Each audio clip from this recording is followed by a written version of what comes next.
about warming? Tornadoes? Yeah, it's increasing tornadoes. I think you could go back and find tornadoes for all of human history for sure. And especially, Florida, how does this storm rate in kind of the history of storms? I think it hit with a barometric pressure of, what was it, about 950 millibars when it hit? Which I think if you go back to 1851, there's probably been 27 hurricanes that have had so the lower the barometric pressure, the stronger it is. I think there have been about 27 hurricanes that have had lower barometric pressure on landfall than Milton did, and of those, 17 occurred, I think, prior to 1960. And the most powerful hurricane on record since the 1850s in the state of Florida occurred in the 1930s, the Labor Day hurricane. Barometric pressure on that was 892 millibars. It totally wiped out the Keys.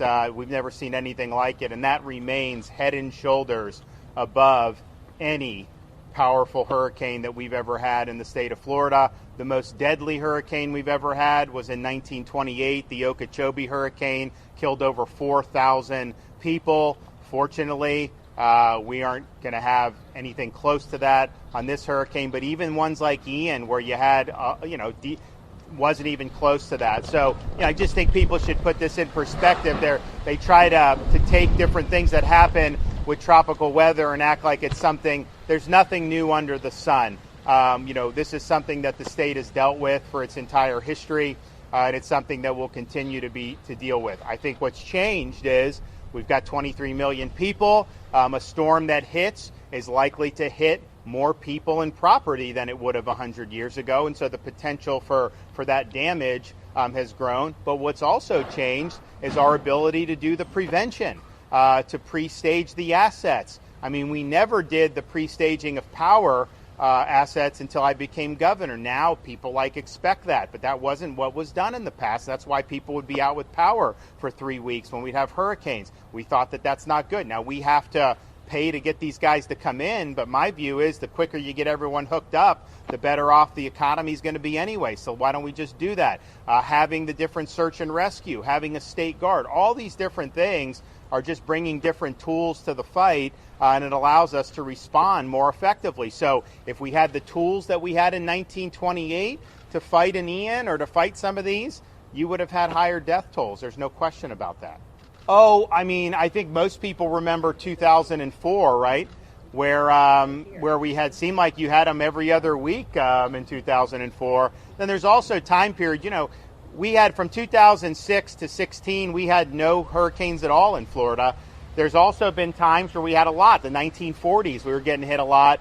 Now more recently, we've had a spate of more. So that's just kind of the nature of it. But this really does. It has a lot of similarities to 2004 in terms of the season.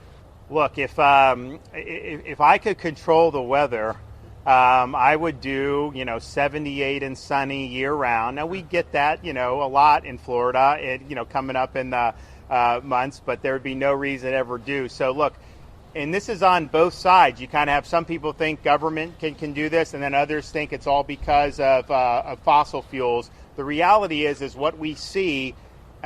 There's precedent for all this in history. Like, it is hurricane season. You are going to have tropical weather. We hope that a lot of the tropical weather are fish storms out in the Atlantic that never impact us. The reality is anything that gets in the Gulf of Mexico, it's got to hit something. Maybe it hits Mexico, maybe it hits Louisiana, but Florida's one, especially if it's when they bend east. We're the ones that are going to do. So like I said, there's nothing new under the sun. These are natural occurrences.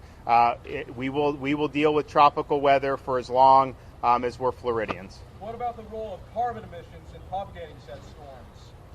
Well, I've already addressed the historical record of the storms in Florida. Like I said, our biggest storm, our strongest storm by far, remains the Labor Day from the 1930s.